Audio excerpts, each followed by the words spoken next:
السلام علیکم، میں آپ کا اپنا ڈاکٹر عبدالستار روان، اور آج جو میری ویڈیو ہے وہ ہے تھائرائیڈ گلینڈز پہ، کیونکہ ویورز ڈیمانڈ کر رہے تھے کہ سر آپ تھائرائیڈ گلینڈ پر ویڈیو بنائیں۔ دنیا بھر میں 5% افراد تھائرائیڈ مرض میں مبتلا ہے اور یہ قابل علاج بیماری ہے۔ یہ بیماری ہارمونز کی کمی کی وجہ سے پیدا ہوتی ہے یا ہارمونز کی زیادتی کی وجہ سے پیدا ہوتی ہے۔ عورتوں اور بچوں میں زیادہ پائی جاتی ہے۔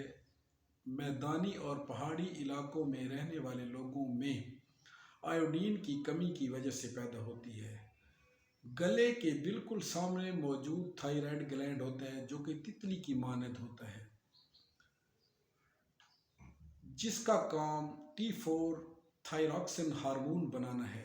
تھائراکسن جسم میں کئی اہم امور سر انجام دیتا ہے۔ جسم کے تقریباً تمام کاموں میں تھائراکسن کا کچھ نہ کچھ عمل دخل شامل ہے۔ تھائرائیڈ گلینڈ کی تشخیص بذریعہ TSH ٹیسٹ کی جاتی ہے۔ T4 T3 کی پروگریس چیک ہوتی ہے۔ اس میں 2 عوامل مد نظر رکھے جاتے ہیں۔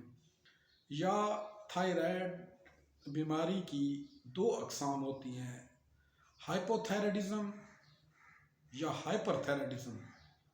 اب چلتے ہیں پہلے نمبر پہ، ہائپوتھائرائڈزم۔ اس میں تھائراکسن کم ہونے کی وجہ سے جسم میں آیوڈین کی کمی، مدافعتی نظام کی خرابی، جسمانی نشو و نما کا رک جانا، تھکاوٹ، وزن میں زیادتی، کمزوری، نکاہت، بالوں کا گرنا، سردی لگنا، پٹھوں میں درد، اکڑ جانا، بیزاری اور چڑچڑاپن ہے، اور یادداشت کی کمزوری شامل ہے۔ اب دوسرے نمبر پہ ہائپر تھائرائڈزم۔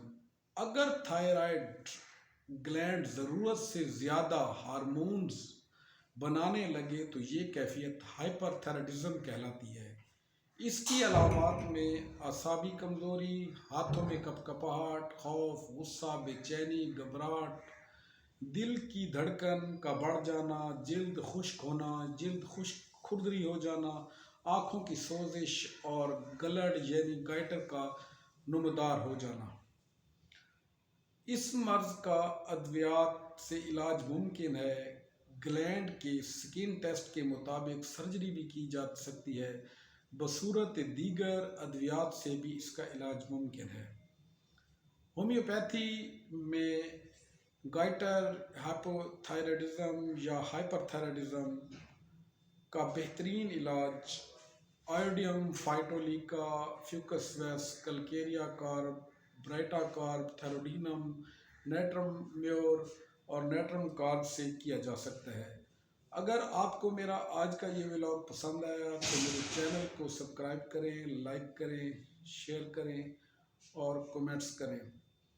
اللہ تعالیٰ آپ کا حامی و ناصر ہو۔ تھینک یو، شکریہ۔